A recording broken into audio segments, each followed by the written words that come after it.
naku po, wag po tayo magpadalos-dalos, wag po tayo padala sa mga udyok ng ibang tao, kasi napakahirap po pagdating sa charity. Lalo pa po kung hindi ganun kalakihan ang kinikita mo, at lalo pa kung ikaw ay umaasa ka lang sa sponsor. Tandaan po natin mga kababayan, hindi po ever yung sponsor mo na yan magsusuporta sa iyo.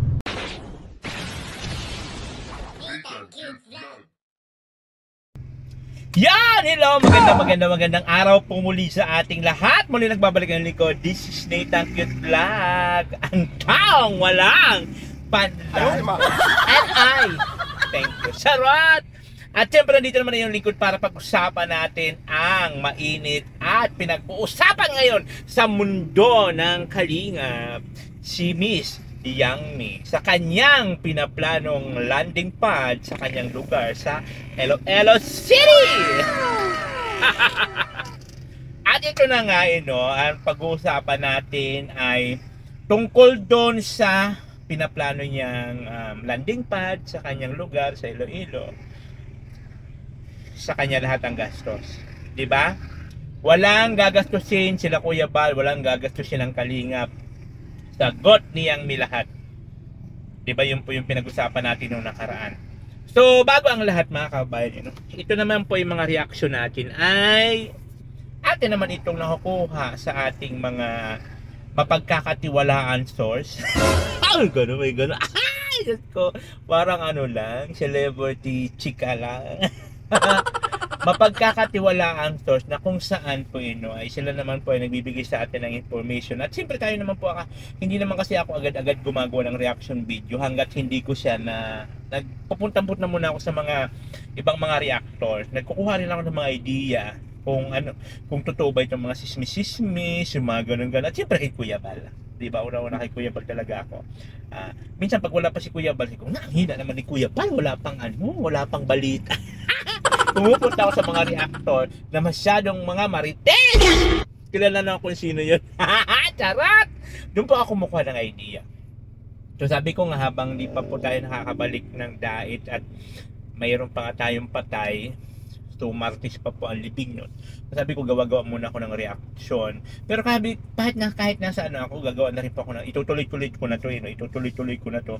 Basta doon lang po tayo sa good vibes. So mabalik tayo sa topic, dito po kay Yang Mi, na kung saan naman talaga ay ito para lang sa aking to idea. Doon po sa pinaplano ni Yang Mi, kung sakali man po matuloy yung kanyang landing pad sa Iloilo na wala nang gagastusin kay Kuya Bal, para sa akin is napakalaking tulong siya. Napakalaking tulong kay Kuya Bal, at hindi na po niya kailangan manawagan ng landing pledge sa landing pad. Di ba po ba? Hindi niya na kailangan manawagan sa mga viewers, sa mga supporters ng pledge sa landing pad. Kasi po, nangyari dito, ba't nag-angatan yan sila? Ayaw, di ma! Kasi nga po, di ba, halos buwan-buwan kailangan ni Kuya Bal manawagan para po sa landing pad.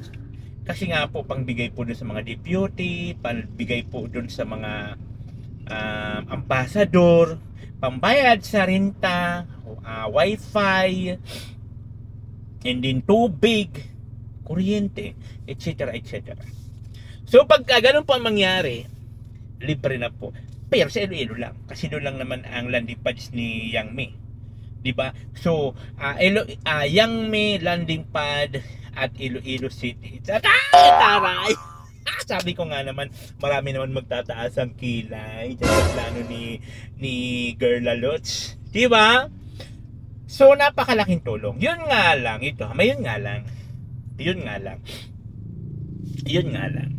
So para sa akin, hindi naman po siya totally big deal. Kasi nga po, dun sa mga natuklasan natin is hindi naman pala kay Yang Mi pera gagamitin. Di ba? Hindi naman pala kay Yang Mi pera ang nagagastos doon. Alam niyo kung saan? Sponsor ng Jumcar. Ayan na tayo O, di ba? At ito pa, bahay na luma nila Yang Mi. Oh! Wipain-wish ang lola mo! Wipain-wish! Di ba? Yung bahay na luma nila Yang Mi, i-renovate daw. At yun ang gagawin lang din pa. Although wala namang problema kasi sa kanila naman yan, di ba? Ang taleno ni ate. Para lang sa akin ha. Sabi ko magaling ang mga estratehiya niya. Oh, di ba? Yung bahay nila i-renovate at gagawing landing pad ni Yang Mi. Oh, so wala namang problema yan kung okay naman kay Kuya Bal. Actually, meron ako napanood na ni Kuya Bal na sang-ayon siya dahil nga po malaking opportunity daw yan at libre man lahat-lahat. Yes!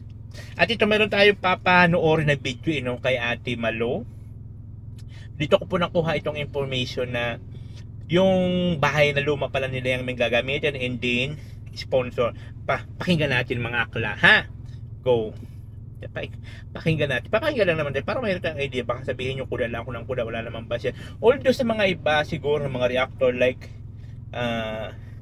Ate Bofil, din kay Tangkay, napanood niya siguro to. Pero iba naman sa akin, di ba? Go.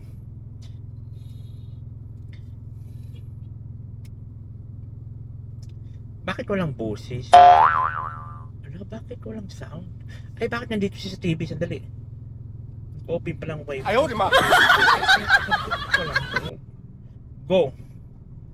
Alam niyo po mga kapatid, itong landing pad na pinag-uusapan ngayon, matagal ko na pong alam yan. Ah! Dahil yan po, Matagal na? Ibig sabihin, matagal na siyang nakaplano? Matagal na sabi ni ate, oh.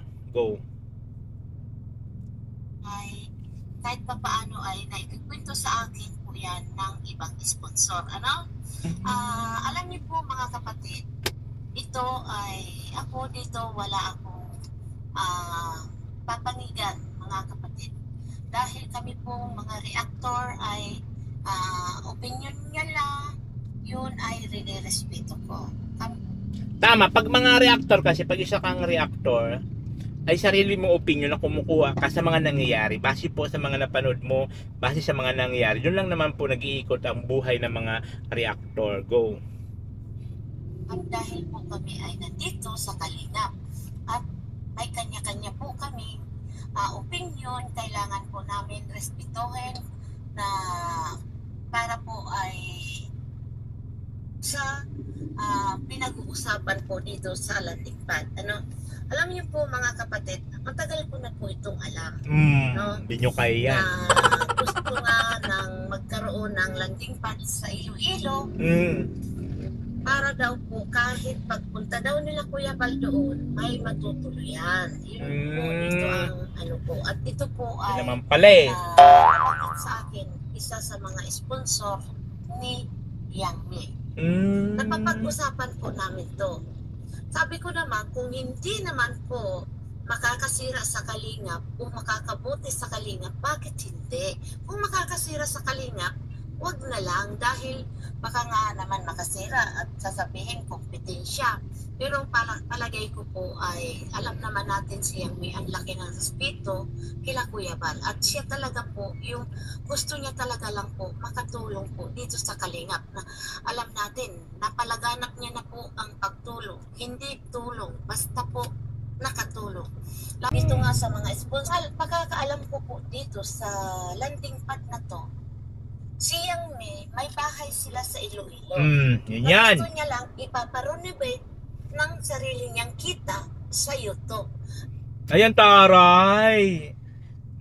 Yung pala, sarili daw kita ni Yang Mi sa YouTube ang gagamitin pang pa-renovate, ha? Nakikita naman natin ang daming palipad ni Yang Mi at alam natin na malaki na rin po yung sinasahod niya sa YouTube. Kaya ang ginawa niya, iparenovate niya yung bahay nila doon sa Iloilo na gagawin landing pad. Yan po ang alam ko, no? At pag uwi niya ng by December, magcha-charity na po siya at doon po sa Iloilo, gagawin niya pong landing pad yung bahay nila doon na iniwan na dahil nakatira na rin sila dito sa Maynila, sa Antipolo, may bahay po sila. Ngayon po, yung bahay nila doon sa Iloilo po, na luma na, ipaparenovate po ni Miss Yang para po daw gawin ang landing pad, at kung sakali man sila Kuya Bal ang pumunta ng Iloilo, may matutuluyan na po na hindi na po kailangan mangupahan pa ng bahay. At yan po ay susuportahan ng mga sponsor niya, di ba? Yun naman pala. Sponsor. Hindi naman pala sa kanya lahat. Pera. Susuportahan naman siya ng sponsor. Go! Sponsor niya, dating sponsor. Na sponsor nila na paano sila tumulong dito sa Gyurkar. Kaya gusto niya lang po palawakin ang pagtulong. Lalong-lalo na po sa pag-uwi niya ngayong December, magcha-charity na po siya, no? So, yun, di na po natin matapos. Ito, mahaba man yan. So, yan, maraming salamat Ate Malo, dyan po sa video na yan. So, yun nga po, alam nyo kasi bilang isang matagal na po sa mundo ng pagbablog, especially sa charity. Naku po, wag po tayo magpadalos-dalos, wag po tayo padala sa mga udyok ng ibang tao. Kasi napakahirap po pagdating sa charity. Lalo pa po kung hindi ganun kalakihan ang kinikita mo, at lalo pa kung ikaw ay umaasa ka lang sa sponsor. Tandaan po natin mga kababayan, hindi forever yung sponsor mo na yan magsusuporta sa iyo. Subok ko na po yan. Walang lifetime mo lang forever po na sponsor ang susuporta sa iyo. Pwede una, pangalawa, pangatlo, pero pang-apat, pang-lima, pang-anim, nga ka. Yes, hindi po ganun kadali. Kaya maganda po yung plano ni Yang Mi na ipaparenovate yung kanyang bahay sa suporta ng mga sponsor. At ang yan ang sinasabi ko, wag po kayo magpadalos-dalos. Isipan nyo ng maraming, dahil nga po doon sasabi niya, magpa-charity na rin pag-uwi. This coming December ba? Mag-charity. So parang magpo-focus sa charity, hindi na siya mag-abroad. Naku po, pag-isipan mo na mabuti yan kasi hindi po siya ganun kadali. Napakahirap po magsisi sa bandang huli. Sabi ko nga po, okay, umasa tayo sa sponsor at meron tumutulong. Maraming nangangako, maraming nagpa-promise na susuportahan ka, tutulungan ka. Tandaan natin, dahil walang sponsor na forever. Diba? Pero ganun pa man, ayan, kung okay kay Kuya Bal, wala namang problema yan. Basta approve na kay Kuya Bal, go! Tuloy lang. At siyempre, nabanggit nga ni Kuya Bal nung mga yung sa live niya, na mayroong mga ipapadala doon. Sila ba? Sila Starlax ba yun? Sila Starlax, sila Berador, si Juan TV, parang ganun. Sila Joey the Great, papadala sa Iloilo. Lagot kayo guys. Ay, layo ko doon. May gasagla, sinang beauty niya pala. Bongga-bongga les. So ayan po, maraming salamat sa inyong lahat, sa mga patuloy nanonood, sa mga nagsusuporta. Thank you so much po. At sa mga susunod po, hayaan lang natin at tayo po naman maghahagilap ng mga pwede natin gawin reaction. Although late man tayo sa mga reaction at hindi naman po ako magdamag po kasi kami doon sa Lamay lagi. Magdamag. So pag uwi, tulog, pagising ko po sa hapon, saka na po ako nakakagawa ng reaction. Diyos ko, dahil super late na nakita ko ng mga iba kong kasabayan ng mga ay, super late na pala, catch 2 pero sabi ko, go lang. Iba naman sa kanila, iba naman yung mga atake ko, yung mga ganun, diba? Basta tayo good vibes lang po. Ayoko naman ng mga bangayan, ayoko ng mga ribata liya. Basta good vibes lang tayo kung ano po yung mga nakikita natin at mga naririnig dyan sa social media na yan, especially po in the Kalingap community. Yun lang naman po ang ating ginagawa ng reaction. So maraming salamat sa inyong lahat. At kung kayo pa hindi pa po nakapag-follow sa aking Facebook page, yan po yung ating Facebook page. Nag-upload po ako dyan ng mga good video po sa aking reels. At pa-share nyo naman, libre lang! Bayad, na tayo di po? Dali na. So ayan, maraming salamat. Ito yung Ligo Disney Tagot Vlog na lang nagsasabi ang buhay ay charot lang. And I thank you, babush. Oh, natin cute vlog, ikaw